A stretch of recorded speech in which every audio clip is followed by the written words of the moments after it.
As soon as I played the demo for this terrifying game last Halloween, I had to put it on my Steam wishlist. Waited and waited, and then on the 2nd of August it finally released. The final release had a story, but the story expands upon subsequent playthroughs, as each playthrough takes place over the course of one shift. These shifts play out a little differently each time, and there were 5 possible endings to achieve. Endings 1 and 2 were kind of the standard endings, and I guess you could say that endings 3, 4 and 5 were variations of endings depending on the way you approach the shift, if that makes sense. Each shift did give a little bit of backstory, but this video is going to be a little bit different to the structure of the standard Law and Order videos. But buckle up and let's dive into the story for the Mortuary Assistant.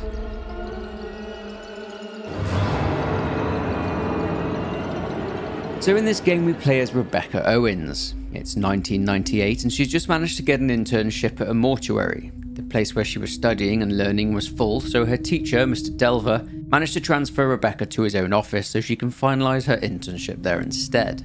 After a few weeks of working there, Rebecca meets her grandmother in a diner in Connecticut. Rebecca mentions that Mr. Delver's office is the nearby Riverfields mortuary. Her grandmother mentions that she doesn't like that at all, as she's heard strange stories about that particular mortuary. Rebecca brushes it off, but her grandmother hands her a necklace with a cross on it. This particular necklace belonged to Rebecca's father. Next thing we see is Rebecca arriving for work. She signs off some paperwork and Mr. Delver greets Rebecca. He tells her to wheel a cadaver back to cold storage and to grab the body of a Dorothy Page. Rebecca put the body on the gurney and wheels it into position. Rebecca starts looking for identifying marks and then starts the embalming process. During this time a window slams shut, with Mr. Delver stating that the windows never stay latched, and a load of chemicals fly off their shelves, with Mr. Delver blaming it on incorrect storage. Rebecca also hears creepy whispers in her ear. You'll die here. What was that? And she sees a few figures walking around. Just a standard day in a mortuary. She brushes it off, but then as she's finishing up with Dorothy Page, something strange happens. Her face seems to decay, but it's a hallucination and Mr. Delver snaps Rebecca out of it. He tells her that she can take off and he'll finish up, and then Rebecca reluctantly leaves and goes home. Hours later, in the late evening, Rebecca is on the phone to her friend and she's worried about both the weird goings on at the mortuary and that Mr. Delver sending her home early may have ruined her chances at finalising her internship. Nonetheless, she receives a call on the other line. It's Mr. Delver. He explains that he's not feeling too well and he needs her to go in. They've had 3 fresh cadavers delivered and he needs Rebecca to come in and embalm them. He tells Rebecca that she's all set and she has passed her internship, and Rebecca, delighted, leaves for the mortuary. It's raining heavily and thunder bellows in the night sky. She enters the mortuary, but the door slams shut behind her. A creepy figure in a black raincoat puts a phone to their ear and the office phone rings. The creepy figure outside is revealed to be Mr. Delver. He's locked Rebecca in and tells her that he realised what happened earlier. That he didn't realise until it made itself known, and whatever it is, it's bound itself to Rebecca, and Mr. Delver tells Rebecca that the possession has already started.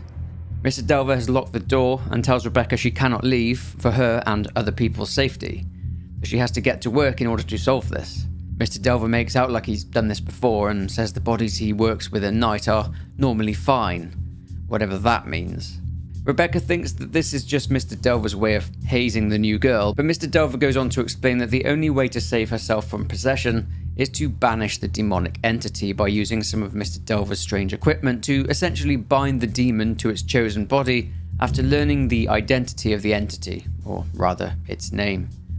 After she has identified the demon, she must burn the body in the retort, a fancy word for a furnace. Mr. Delver also tells Rebecca that she will be able to use a notepad and pencil as a way of telling her how far into possession she is, that these scribbles will eventually start to be less like scribbles and will become more like symbols. Not ideal. But anyway, Rebecca gets to work. She gets the first cadaver out of cold storage, but this is when very strange things start to happen. Rebecca is checking for identifying marks and the lights go out. Rebecca sees the cadaver sat upright on the gurney just staring at her. But then the lights come back on and everything is back to normal again. Understandably freaked out, Rebecca nopes out and tells herself to leave. This, of course, is entirely optional, but upon trying to get in her car and leave, Rebecca seems to feel a strong urge to stay and finish the work in order to try and free herself of potential possession. She looks up and sees a figure in the doorway. She stays and finishes embalming the bodies. More and more weird things start to happen, and Rebecca sees multiple entities in the mortuary which seem to be tormenting her. Mr. Delver, through the use of some handy cassette tapes, told Rebecca to use what are known as letting strips, excerpts from scripture which burn up when a sigil is nearby. The letting strip will violently burst into flames, and the sigils, which get left when there's been some signs of demonic activity in the vicinity, will show up on surfaces. Rebecca will then keep these in mind, as when she has found all four, she's essentially learnt the name of the demon. Now she needs to find out which body the demon has chosen as its vessel. She will then use a strange clay disc called a mark, with the discs with sigil symbols placed in the correct places on the mark, and then place said mark onto the body she thinks the demon has chosen. This will then bind the demon to that body. Rebecca chooses the body, places it into the retort, burning it.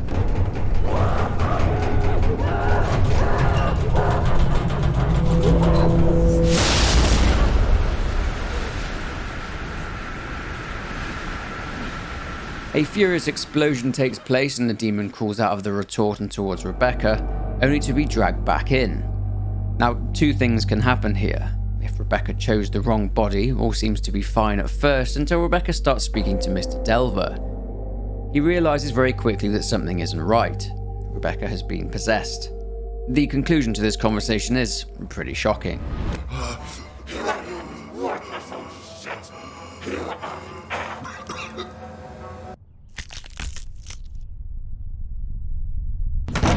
To prevent Mr. Delver getting folded up like a secret note in class, Rebecca needs to choose the right body. In this ending, the good ending, you might think that Rebecca has done it. Mission accomplished. The demon is banished. Wrong. Mr. Delver tells Rebecca that there will always be a chance that this will happen again. Mr. Delver explains that he's spent years upon years learning how to keep the entities at bay, but that they just keep returning. Rebecca accuses Mr. Delver of waging some kind of holy war against demonic forces. Mr. Delver explains that this isn't the case. He also explains that Rebecca is the first person to face this hell and survive it. How many have gone before Rebecca? Either way, Mr. Delver asks Rebecca to work the night shift and essentially take over from him, and he offers her a different kind of job to help him banish these evil entities. Mr. Delver said to Rebecca that the demonic forces use the worst parts of you against yourself. You see, the truth is, Rebecca was a very troubled young woman growing up. The more she experiences these demonic forces at work, the more she'll have to confront the deepest, darkest parts of her life. There is another kind of unofficial ending called the game over ending, in which Rebecca takes too long to identify the demon and its chosen body, so she gets fully possessed. This leads to, you guessed it, a game over where Rebecca ends up in a basement and is locked into a coffin by Raymond, whilst Rebecca laughs maniacally. Raymond? Seriously? Raymond? Why are you hiding? Let me out, you little shit! You fucking burn! You can never Fix what you've done!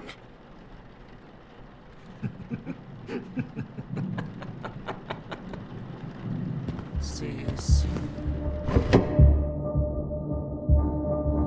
Providing Rebecca didn't become possessed or burn the wrong body, and heeding Mr. Delver's warning not to run away, Rebecca turns up for her next shift at the mortuary. She pretty much follows the same pattern as before, seeing more creepy stuff. Not only this, the phone rings and it's someone from her past. Impossible. She also keeps seeing a creepy woman wearing a dirty white dress staring at her, who then disappears. A multitude of paranormal activity takes place as Rebecca embalms the cadavers. Rebecca is about to see exactly what Mr. Delver meant by her having to confront the darkest parts of herself. She, for some reason, transports to another place entirely, a run-down apartment with drug paraphernalia everywhere. This is actually a representation of Rebecca's old apartment. The phone rings, and two guys are inviting Rebecca to a party. She goes to grab her drug stash, but the apartment seems to be flooding. A body floats to the top and says, "You did this to me and it's all your fault."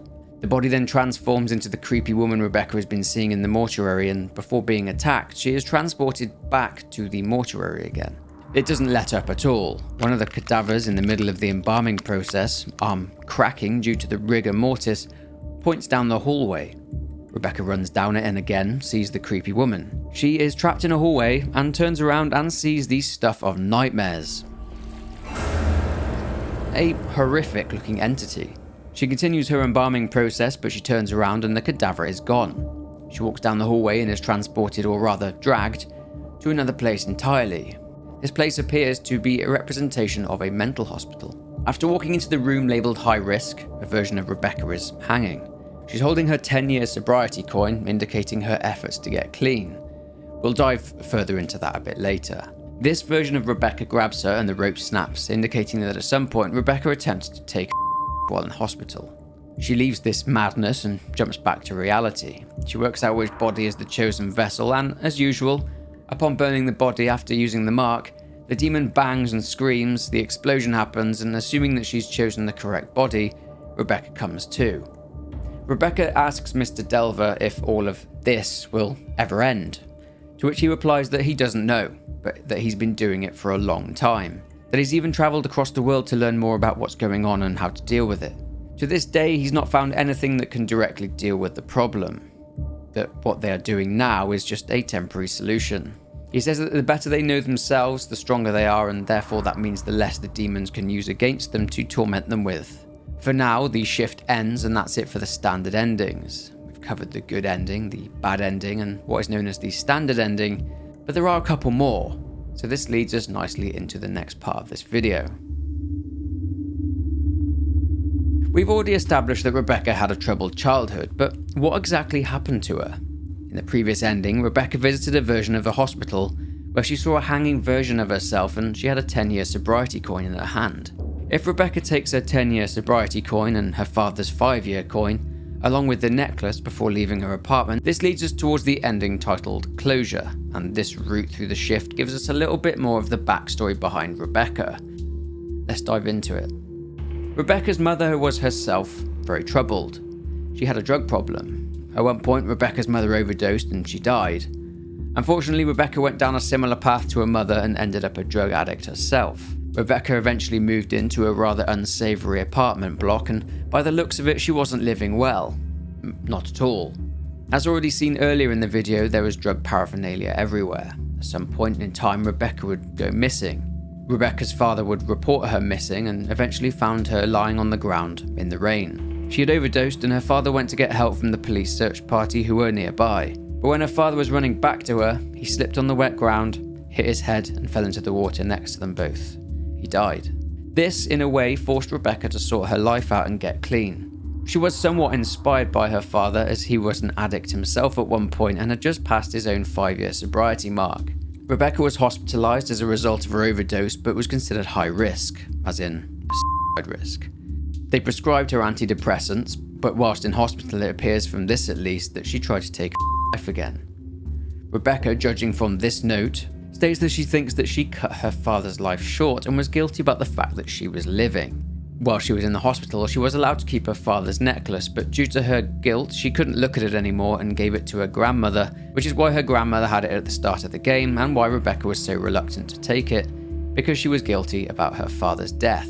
Over the next 10 years, Rebecca would stay clean and she managed to get to 10 years of sobriety. She picked, in the opinion of her grandmother, a particularly macabre field, but she had something to focus on and something to aim for, and this leads us then into the start of the game. So it's very clear that, as Mr. Delver said, the demonic forces were trying to torment Rebecca with the darkest parts of her past in order to break her down, I guess.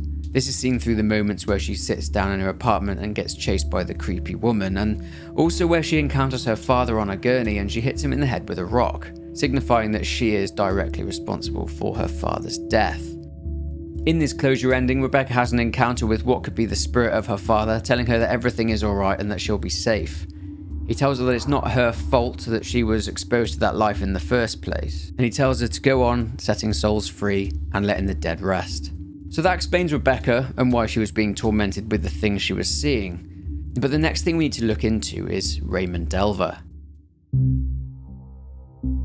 So how did this all happen in the first place? During one of the shifts, Rebecca approaches the bathroom and sees a woman standing against the wall, crying, and the woman points at the mirror. On the mirror is a photograph of Riverfield's mortuary, and after some code breaking, a key safe inside one of the cupboards reveals a key for a hatch outside, leading to a basement.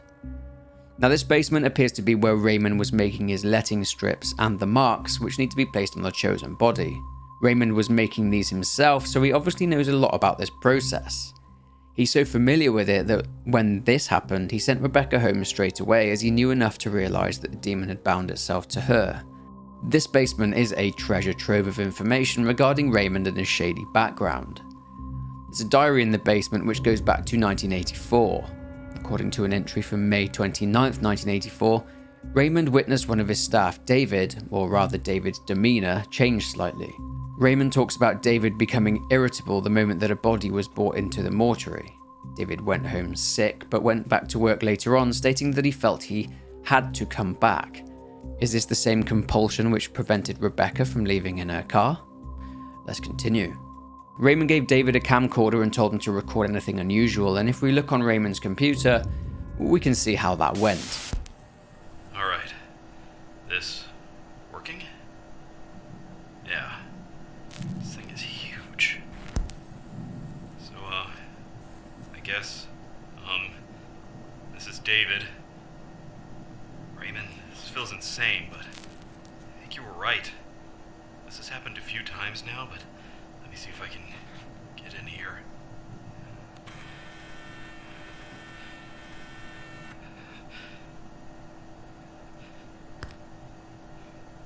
There it is. Fuck. Yep, so something happened to David, but it didn't end there. April 3rd, 1985, James. August 10th, 1985, Andrea. November 16th, 1987, Angela. But then we find this. On the same date, November 16th, 1987, Raymond talks about someone called Maria, that Raymond had to leave her to keep her safe. But then just over a year later, Raymond finds this journal again and writes that he's stopped his life to take care of her, and that she brought this in. The final page of the journal states that it's not fair to blame her. Well, I'm guessing this is Maria. She died at some point, and I guess she was possessed herself. One particular journal entry in Raymond's diary is from 9 years prior. On March 29th, 1989, Raymond took a trip to Egypt to meet a man named Akil Salah. This trip lasted just over a month, and it made Raymond completely broke. He'd spent all his money on the trip, but he felt it was worth it due to the mountain of information he'd gained from Akil. Information which changed a lot of what he believed. Raymond was hopeful about finding a way to solve whatever was happening, but around 8 months later, Raymond expresses his anger at the fact that he is no closer to finding a way to stop it. He mentions a woman named Valerie and the fact that she didn't deserve this. In fact, Raymond states that none of them did. Well, after a quick walk to the adjoining room, Rebecca finds out exactly what this is. Raymond has been keeping a woman inside a coffin, kept in the basement, arm exposed, and the coffin is padlocked. This is Valerie. I'm fucking scared and bleeding. I'm about to kill you. Help me get me the f*** out of here. Oh, look at this. Who are you now? You may recognize her as this woman here. She's just another one in the long list of people that have had something happen to them whilst working at the mortuary. Valerie clearly wanted Rebecca to find her in order to free her. At times, Valerie seems herself, but then the demonic presence inside of her comes to the forefront and starts threatening Rebecca. Anyway, back to Raymond's diary. Around a month after imprisoning Valerie in the coffin, Raymond mentions in this entry that it's been 30 years, which indicates that this has been going on since 1960, when Raymond would have been around 16 years old when he first encountered this, and he's been looking for answers ever since. In this entry, he also talks about a theory that he has, but he needs to write to Akil in order to check if it's a viable option. Not to stop it, but to try to keep the possession at bay. He sends the package explaining his creation of the mark and sigil symbols. Raymond believed that this creation would work in tandem with the mark to create a reaction in order to bind the demon to that body. Akil writes back and thinks that it'll work. He does in his reply, though, state his confusion as to why Raymond needs the blood of the possessed to identify the body if the person possessed has already been identified. It's clear that Raymond hasn't really been forthcoming about his true motives and what's going on. So, Raymond put his plan into action. Valerie's arm was exposed outside the coffin due to the fact that Raymond would use her blood, the blood of the possessed, as a reagent during the embalming process. He would drain it from Valerie and place it inside bottles to use in order to cause a reaction. And of course, Rebecca would then use this reagent in the embalming mixture. Another month later, in February 1990, Raymond realised that he needed to use himself as a conduit for possession and survive it by using the method that he'd come up with. He figured he may be able to take control and stop it happening to others. I'm guessing this backfired as Raymond left audio cassettes in the basement saying that he had been possessed. This is Raymond Delver. I know this will sound crazy, but I believe I am being possessed. If I am to disappear, know that it was not of my own free will, and that I am a danger to anyone I may encounter. I should be killed on sight. This sounds terrible, but the woman locked in the basement must also be killed. Seems old Raymond has been sacrificing other people to prevent himself from being fully possessed by the entity, and he expressed his guilt at the lives lost. But there was just one loose end: Valerie. Raymond didn't really know what to do with her, but she did serve a purpose to him. Her blood would be used as the reagent. I guess Raymond's motive was to stop this demonic entity from ever getting out of the mortuary, and in Raymond's eyes, if that meant other people being used as pawns to help him do that, then so be it. So finally, in this game, we face a fair few entities or demons, so I figured we'd finish by looking at what they are and where exactly they came from. There were the obvious hallucinations, such as Rebecca's grandmother and Rebecca's father, which were brought on by the demonic entities themselves as a way of tormenting Rebecca. Firstly, this computer speaks of covetous demons. Now, the definition for covetous is the desire to possess something belonging to someone else. But where did these covetous demons come from? Well, after Satan fell from grace, or as the Bible puts it in Ezekiel, he fell like lightning from heaven, he forged a great hall and then formed 3 houses: desolation, immolation, and invidiousness, and Satan then gives position of power to his disciples in each of the houses. Their job? To covet the sinful souls of humans and gather them up in order to bring destruction to God's creation on earth, or something. The disciples built armies, and these would be known as the covetous demons. The covetous demons have to mark their 4 sigils, which essentially spell out their name, into the world of the living in order to facilitate the evocation, which basically means to invoke a spirit. We are aware that there was a demonic spirit trying to possess Raymond and also Rebecca. We see it here, and this was likely the covetous demon. Is this what Raymond was referring to when he said in the journal that she brought this in? Did this person, who I believe to be Maria, unleash a demon onto Raymond after she died as punishment for leaving her in the first place? It's just a theory, but could potentially be true. According to Raymond's computer, 3 demons we encounter in the game are known as the lesser spirits. It says here that no one entity is strong enough to break into the world of the living on their own and must rely on other spirits to achieve this goal. The first of these lesser spirits is the woman in white. She comes from the House of Desolation. This entity can harm the living, but again has limited power and dissipates quickly. Now, desolation is defined as a state of complete emptiness or destruction, which I guess explains why the woman in white seems to taunt Rebecca with the dark recesses of her old life and the emptiness that came with it. The second entity is the Shadow Man. This one comes from the House of Immolation. Considered to spy on the living, immolation is defined as to kill or offer as a sacrifice. I guess kind of what Raymond was doing. And I guess also what Rebecca was doing in using these cadavers to burn them to get rid of the demon.